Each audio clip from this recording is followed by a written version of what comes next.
Jesus is the mighty God. He's the mighty God. Everybody bow before him. Wasichana bow before him. He's the mighty God. Vijana bow before him. He's the mighty God. Hapo ni pazuri sawa. I first met Mary 6 years ago. She was working for the guest house here at the school. She was doing their laundry. I was chosen to help on the sewing, and that's where I met Mrs. Rena.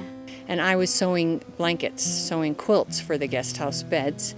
I used to tell them stories about how I started sewing. She had known how to sew, taken classes, and was a good sewer. After her working day, she came and joined me. We had a wonderful time. But at that time, she was only getting enough money working part-time to either pay school fees or pay for food for her children and her husband. We used to sleep hungry with my children, or sometimes if we get the supper, we couldn't get the breakfast or maybe the lunch, and so her husband was not working. He was not well.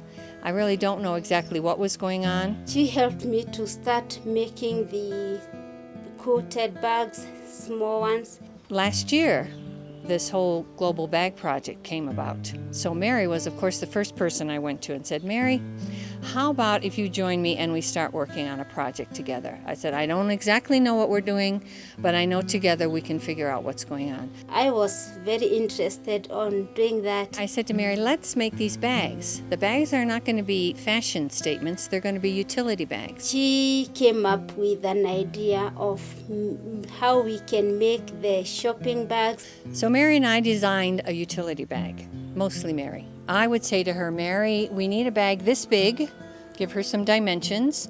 We need it to look African. We need it to be washable, reusable, constant use, and sturdy, because we're going to fill it with groceries or whatever that's heavy. The shopping bags she thought could do well in the business, and I was quite excited when I heard that. Naona hapo mmeweza. I was just amazed at the ability that she had to do this all on her own, thinking these things up, putting them together so that they looked professional. Everybody around the world now is using these reusable bags, and we wanted our bags to say something African, different, to tell a story.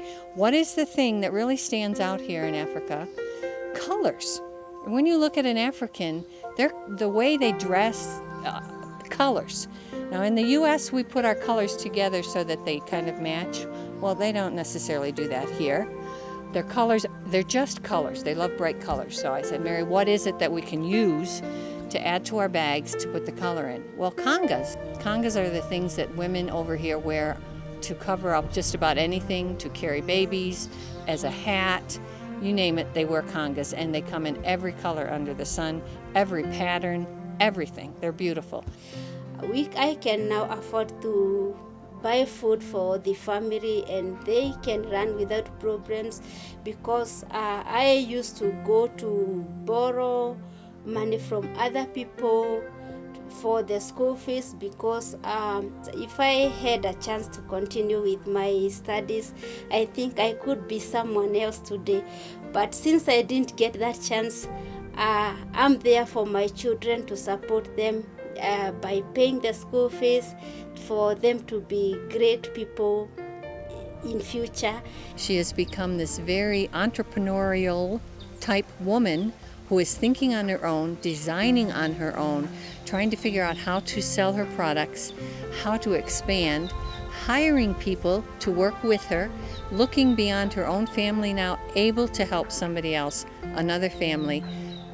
It's wonderful. Since the bag making is progressing, I have employed one lady by the name Tabitha, and she's very much in it, because she's taking great care of her grandmother, who is 85 years old.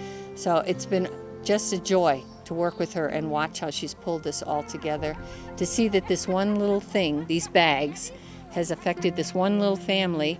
Now they're able to eat, pay for school fees, and they've hired somebody else. If I can, I can employ more women, because there are so many other ladies out there who are suffering. I love watching her, I love working with her, and seeing how God is blessing her because she's been able to do this project.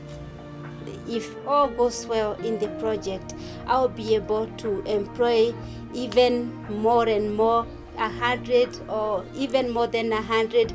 So please, you guys, buy my bags and I'll be able to reach those ladies who are in need.